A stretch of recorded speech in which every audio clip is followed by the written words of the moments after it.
அன்பான இறை மக்களே, இறையாட்சியை நோக்கிய தவக்கால பயணத்தில் மனம் மாறு என்கின்ற தலைப்பிலே நாம் சிந்தித்து வருகிறோம். இன்றைய நாளில் நமக்கு கொடுக்கப்பட்டு இருக்கிற கருப்பொருள் இறையாட்சிக்கான புனிதமாகுதல், இடுக்கமான வழியை தெரிவு செய்தல். லூக்கா 13:24 அடிப்படையில் இந்த கருப்பொருள் நமக்கு கொடுக்கப்பட்டிருக்கிறது. இந்த பகுதியினுடைய பின்னணியத்தை நாம் பார்க்கிற போது, ஆண்டவர் இயேசு கிறிஸ்து நகர்கள் ஊர்கள் தோறும் கற்பித்து கொண்டு எருசலேமை நோக்கி பயணப்படுகிறார். அப்போது ஒரு கேள்வி கேட்கப்படுகிறது, ஆண்டவரே, மீட்பு பெறுவோர் சிலர் மட்டும்தானா? இந்த கேள்விக்கு ஆண்டவர் கொடுக்கிற பதில்தான் இன்றைய தலைப்பாக நமக்கு கொடுக்கப்பட்டிருக்கிறது. இடுக்கமான வாயில் வழியாக நுழைய வருந்தி முயலுங்கள், ஏனெனில் பலர் உள்ளே செல்ல முயன்றும் இயலாமல் போகும் என்று ஆண்டவர் இங்கே சொல்லுகின்றார். லூக்கா சமூகத்தில் ஒரு தவறான கருத்தியல் கட்டமைக்கப்பட்டிருந்தது. என்ன கருத்தியல்? யூத மேட்டிமைவாதம்.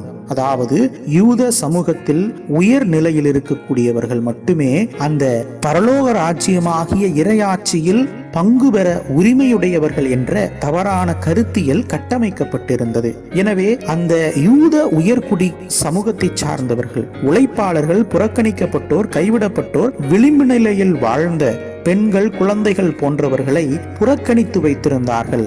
அவர்கள் இறையாட்சிக்கு உட்பட தகுதி அற்றவர்கள் என்ற சிந்தனையிலே வாழ்ந்து கொண்டிருந்தார்கள்.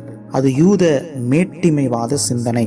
எனவே அப்படிப்பட்டவர்களுக்கெல்லாம் இந்த வாயில் அடைக்கப்பட்டுவிடும் என்பதை ஆண்டவர் லூக்கா வழியாக நமக்கு சொல்லுகின்றார். அன்பான இறை மக்களே, இறை ஆளுகை, இறை ஆட்சி என்பது சமத்துவம், சகோதரத்துவம், சமூக நீதி கோட்பாட்டை அடிப்படையாக வைத்தது.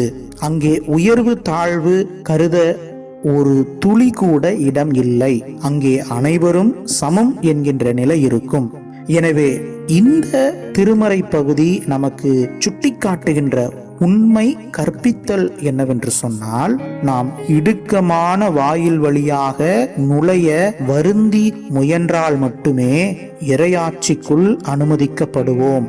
இன்றைக்கு நம்முடைய திருச்சபை வாழ்விலும் சமூக வாழ்விலும் ஒருவேளை நாம் மேட்டிமைவாத சிந்தனை உள்ளவர்களைப் போல வாழ்ந்து வருவோம் என்று சொன்னால், அதை விட்டு இறையாட்சி சமூகமாக வாழ முயலுவது கடினம்.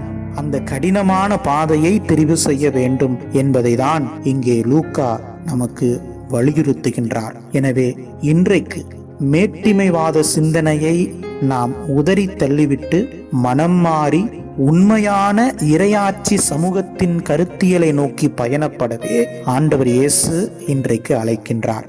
எனவே நாம் இந்த சிந்தனையை மனதிலே இருத்தி, அனைவரும் சமம், எல்லோரும் என்னுடைய சகோதர சகோதரிகள் என்று சிந்தித்து நம்முடைய வாழ்வை வாழ நம்மை நாம் அர்ப்பணிப்போம். ஆண்டவர் உங்கள் அனைவரையும் வழி நடத்துவாராக. ஆமேன்.